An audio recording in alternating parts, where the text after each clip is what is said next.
The crystalline spires of the Etherian Grand Palace pierced the violet sky like frozen lightning, their surfaces refracting the light of 3 moons into rainbow cascades. Inside the Grand Assembly Chamber, Ambassador Ethan Walker struggled to maintain his diplomatic composure while surrounded by the most powerful beings in the known galaxy. He hadn't expected to be here today. His presence was supposed to be purely ceremonial, representing Earth at Princess Vaeris's mate selection ceremony. The chamber hummed with the quiet murmurs of 1,000 different species.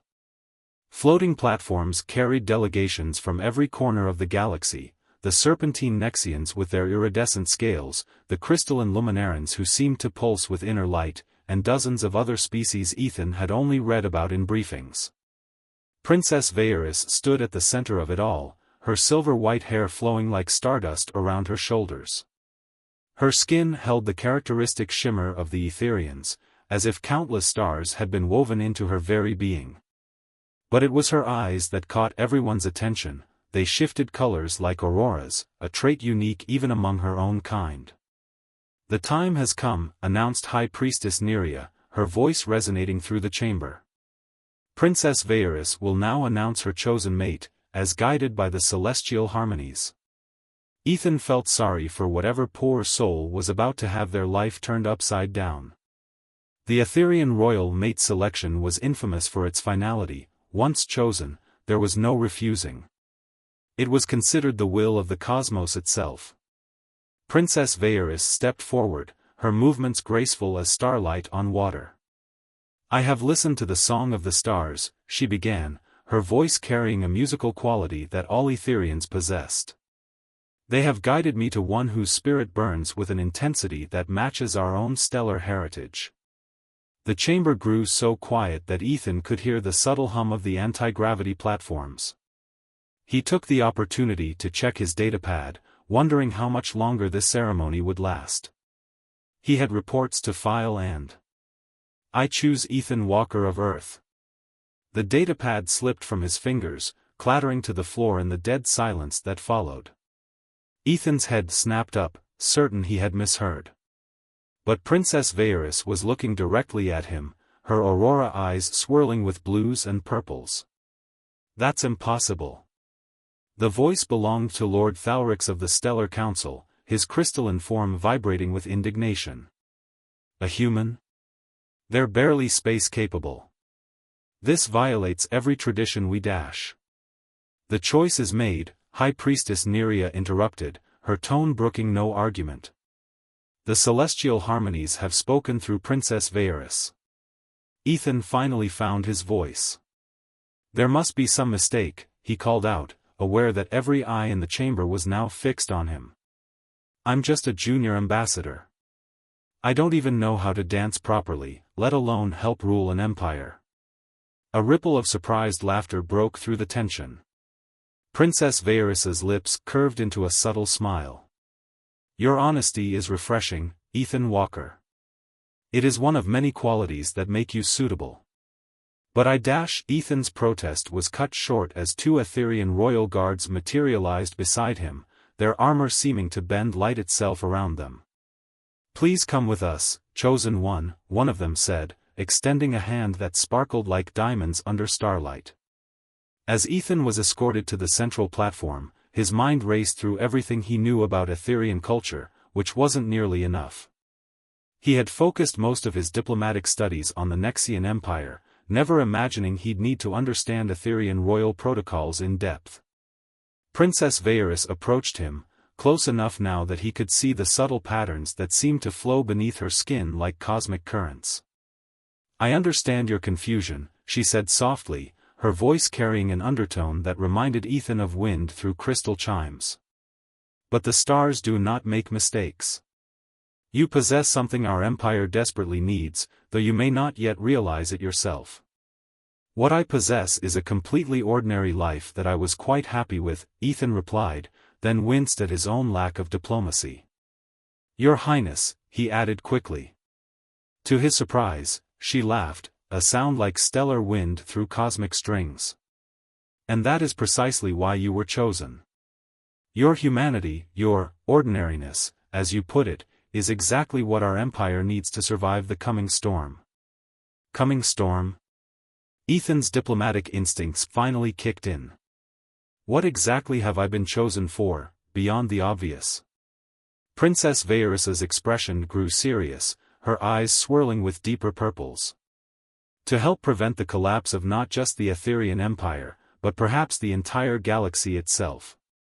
But first, she raised her voice to address the still murmuring assembly, let us complete the binding ceremony. As High Priestess Neria approached with what appeared to be a crown made of living starlight, Ethan had the distinct feeling that his life was about to become anything but ordinary. Well, he muttered under his breath, at least I won't have to finish those reports. 3 days after the binding ceremony, Ethan found himself staring out a window of his new quarters in the Etherian Palace, watching the 3 moons of Ethoria cast their shifting light across the crystalline cityscape. His reflection showed a man still wearing his Earth diplomatic uniform. He'd refused to change into the elaborate Etherian robes they'd offered, claiming he needed time to adjust. In reality, he was clinging to this last piece of his old life like a lifeline. The Celestial Council awaits, Chosen One, announced Riven, his assigned royal advisor. The tall, willowy Etherian stood in the doorway, his silver-blue skin catching the moonlight. Though I must insist you consider wearing appropriate attire. Ethan turned, straightening his tie. With respect, Riven, I think the council needs to see who I really am. No point hiding it under fancy robes. Riven's expression remained neutral, but Ethan caught the slight flutter of his luminescent patterns, a sign of agitation he'd learned to recognize. The council members already question your suitability. Your Earth clothing will only reinforce their doubts. Good, Ethan replied, striding toward the door. Let's get everything out in the open. Better than pretending I'm something I'm not. The walk to the council chamber felt like crossing an ocean of starlight. The palace corridors were constructed of the same crystal-like material as the exterior, each panel somehow both transparent and reflective, creating an effect that made Ethan feel like he was walking through space itself. Princess Vayrus waited outside the chamber doors, her formal regalia making her look like a star given physical form. You're determined to make an impression, I see, she said, eyeing his uniform with what might have been amusement. Just being honest about who I am, Ethan replied. Though I'm still not sure why I'm here at all. You'll understand soon enough. She placed her hand on the doorway, causing patterns of light to ripple across its surface. Remember, show no fear. Etherians respect strength, even if they don't understand its source. The doors dissolved into mist, revealing a circular chamber dominated by a massive holographic display of the galaxy. 12 council members sat in elevated seats that seemed to float in the air, their forms varying from purely energetic to nearly solid. All eyes fixed on Ethan as he entered. The human arrives dressed as a minor diplomat, observed Counselor Xeris, his form shimming with barely contained disdain. How characteristic. I arrive as myself, Ethan responded, surprising himself with his own steadiness. Would you prefer I pretend to be something else? A ripple of murmurs crossed the chamber. Princess Vayrus stepped forward. My chosen speaks truth, a quality our empire desperately needs. What our empire needs, countered Counselor Lyra, her energy form pulsing with intense blues, is strength. The rebel factions grow bolder by the day. The Nexian Empire presses our borders. And you bring us this? If I may, Ethan interrupted, an idea forming. Show me these rebel activities. The council exchanged glances before Xeris waved a hand, causing the holographic display to zoom in on various incidents, sabotaged energy collectors, disrupted trade routes, destroyed communication relays. Ethan studied the pattern, his diplomatic training kicking in. Your rebels are using your own traditions against you. They know exactly when and where to strike based on your predictable response patterns. You're so bound by celestial harmonies and proper procedures that you've become entirely predictable. And what would you suggest? Lyra's tone dripped with sarcasm. That we abandon millennia of refined cultural evolution? No, Ethan replied, warming to his subject. I suggest you adapt. Humans have a saying, the most dangerous enemy is the one you don't understand. Right now, your enemies understand you perfectly, but you're facing something you don't comprehend, change itself. He walked to the holographic display, pointing to various locations. Look at the pattern. They strike during your sacred ceremonies when they know your forces will be occupied with ritual obligations. They target infrastructure you won't defend properly because it's considered lower priority by your ancient protocols. They're using your own rigid structure as a weapon against you. The chamber had grown very quiet. Princess Vaeris stepped beside him, her aurora eyes swirling with intense colors. And this is precisely why the celestial harmonies guided me to choose you, Ethan Walker. You see what we cannot. The human has a point, admitted Counselor Theros, speaking for the first time. Our adherence to tradition has become predictable. Perhaps some adaptation is necessary. Suddenly, alarms blared throughout the chamber. The holographic display shifted to show a massive explosion at one of the city's primary energy nexuses. Emergency reports flooded in. Somehow, rebels had penetrated the supposedly impenetrable defenses. Impossible! Xeris exclaimed. The sacred shields have never failed. Ethan studied the reports flowing across the display, his mind racing. When was the last time you changed the shield harmonics? Change them? They've remained constant since the founding of the Empire. Their frequency is sacred. And that, Ethan said grimly, is exactly how they breached them.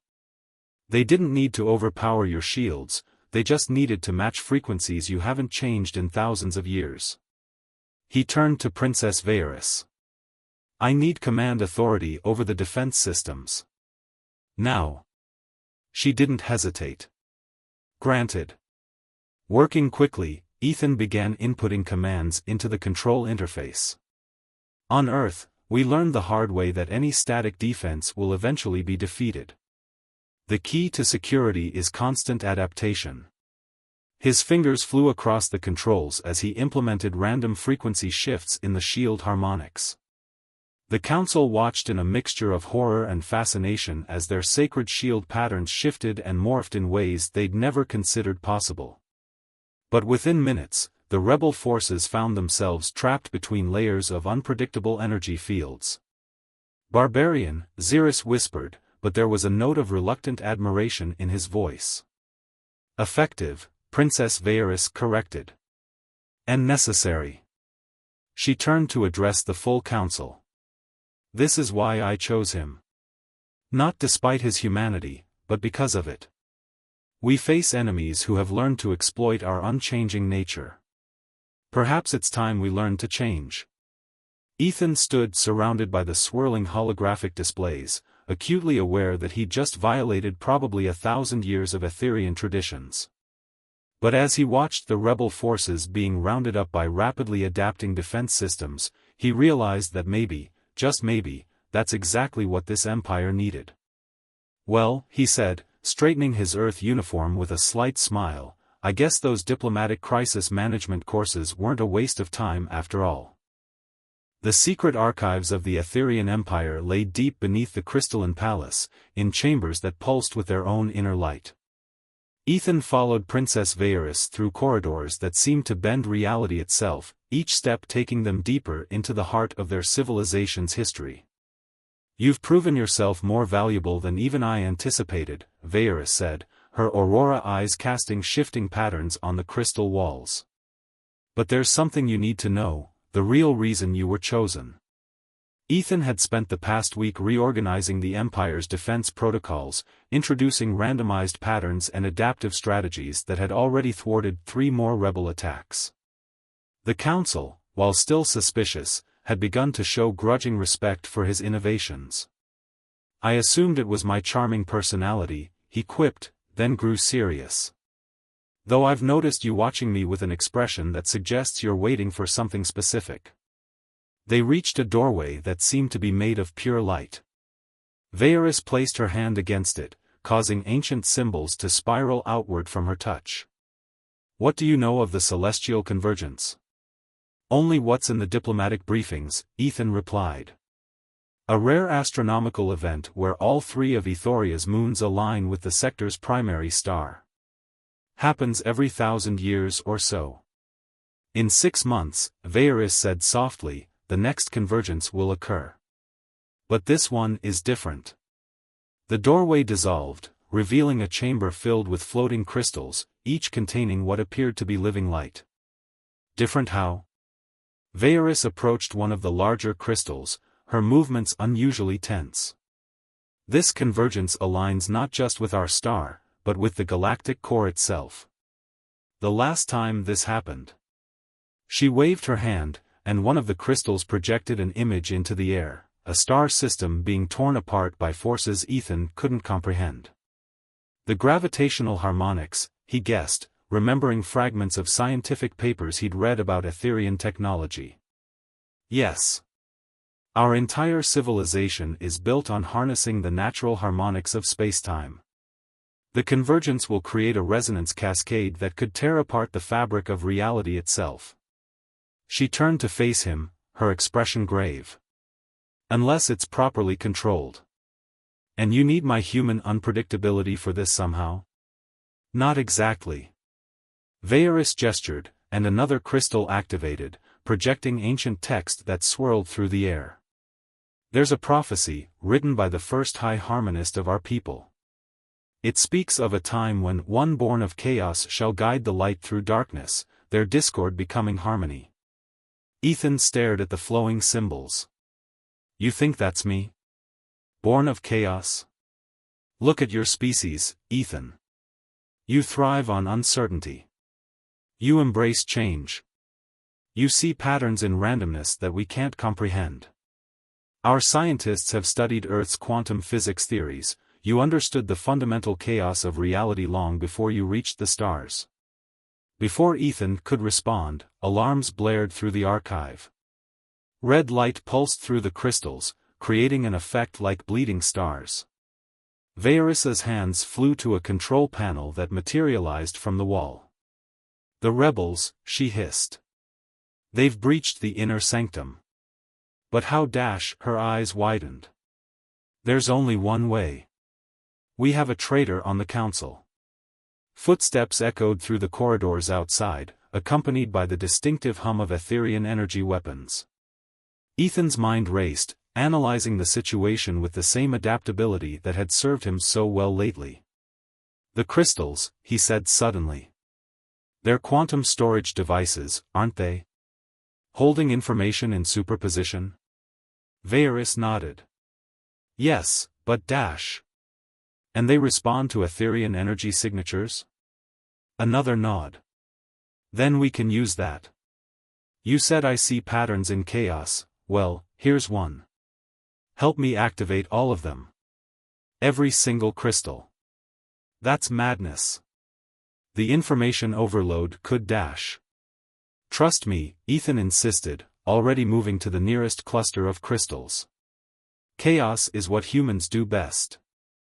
As the rebel forces breached the final door, Ethan and Vaeris stood surrounded by hundreds of activated memory crystals, each projecting different pieces of ancient knowledge into the air. The effect was overwhelming, a storm of light and information that made reality itself seem to fracture. Surrender, commanded a figure Ethan recognized as Counselor Xeris, leading a group of armed rebels. The time of rigid order is ending. The convergence will usher in a new age of chaos.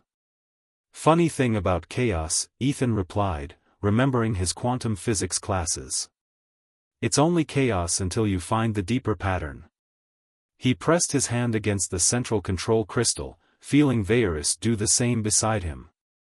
Their energies merged, his inherent human randomness combining with her Etherian harmony.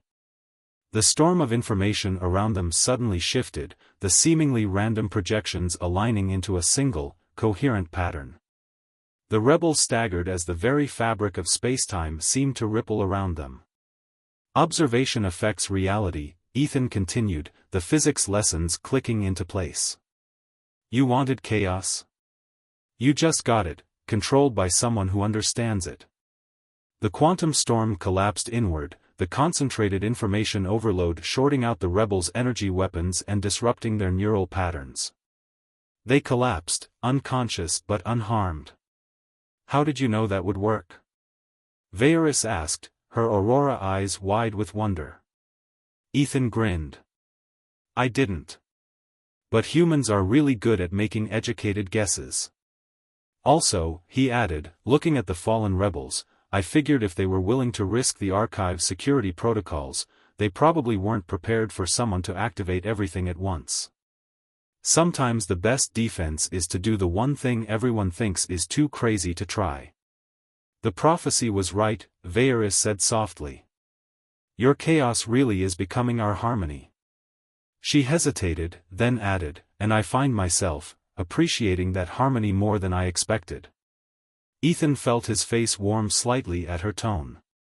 Well, he said, surveying the unconscious rebels and the slowly stabilizing archive, I guess we should tell the council their security needs another upgrade.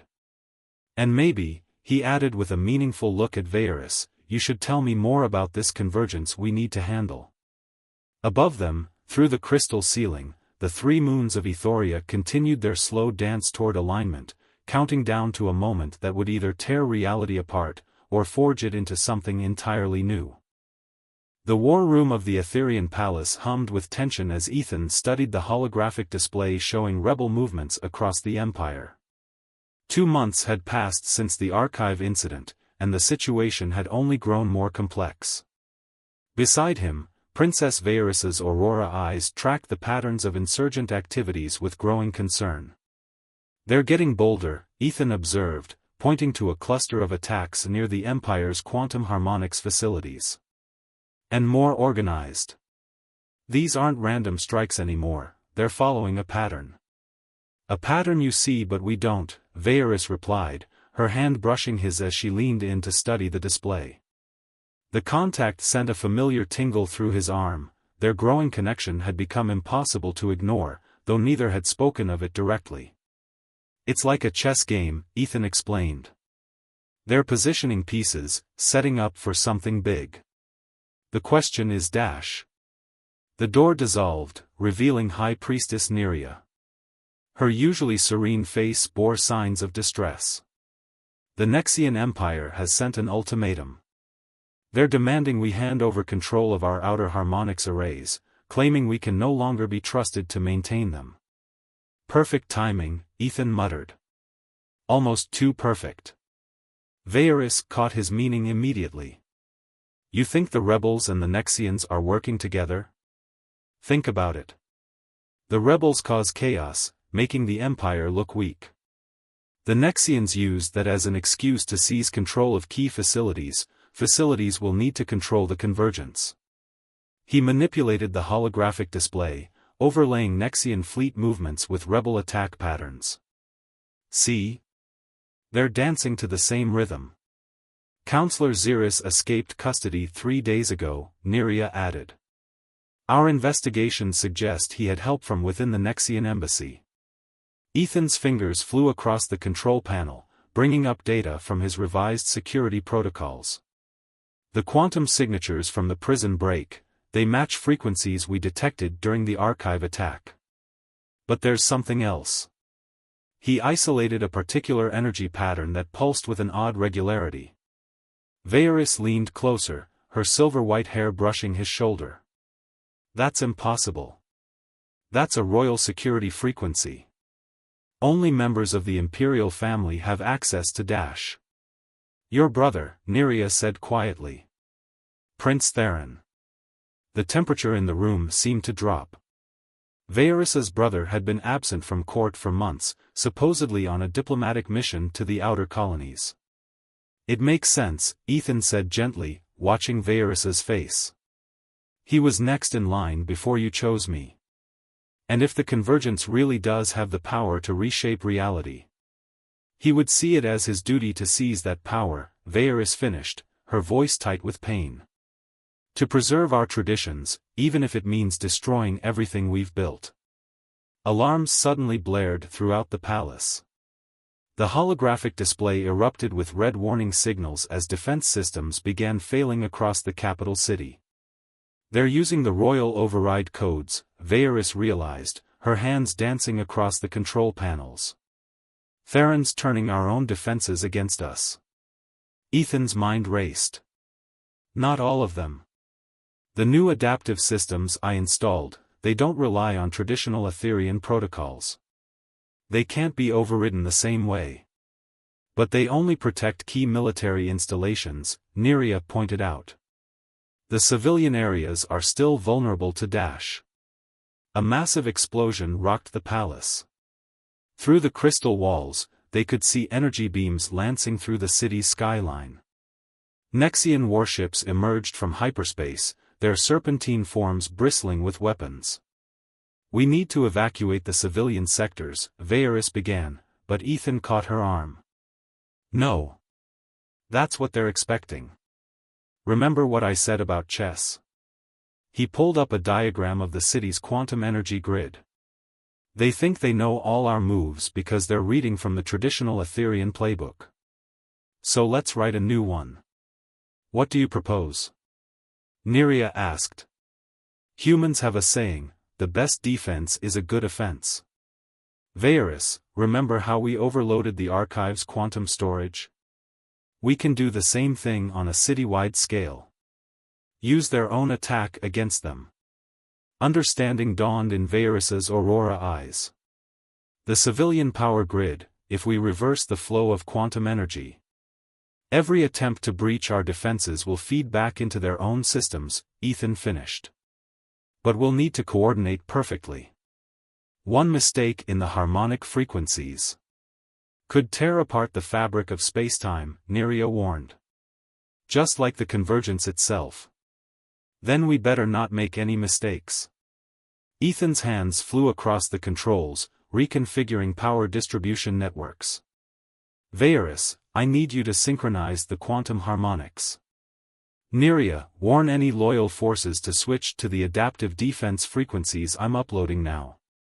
Through the windows, they could see Nexian troops beginning to materialize on the city streets, accompanied by rebels wearing stolen Etherian armor.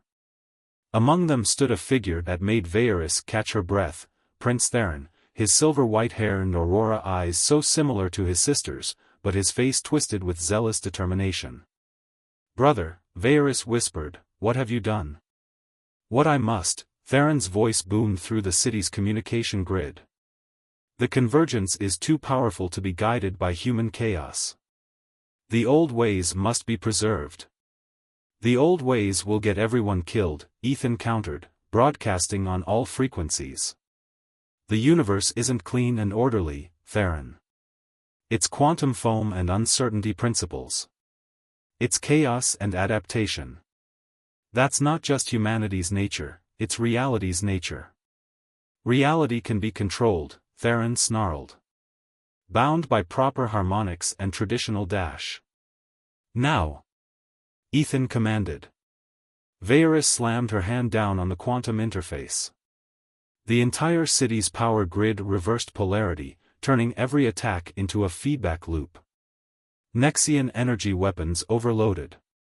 Rebel shields collapsed under their own power. The very air seemed to shimmer as quantum harmonics cascaded through reality itself. In the midst of the chaos, Ethan caught Vaeris's hand. Their eyes met, Aurora swirling into earthen brown, order embracing chaos. Together, she said softly. Together, he agreed. Above them, the three moons continued their inexorable dance toward alignment, while below, the battle for reality itself raged through the streets of the Crystal City. The final confrontation was coming, and with it, the moment that would determine not just their fate, but the fate of the entire galaxy.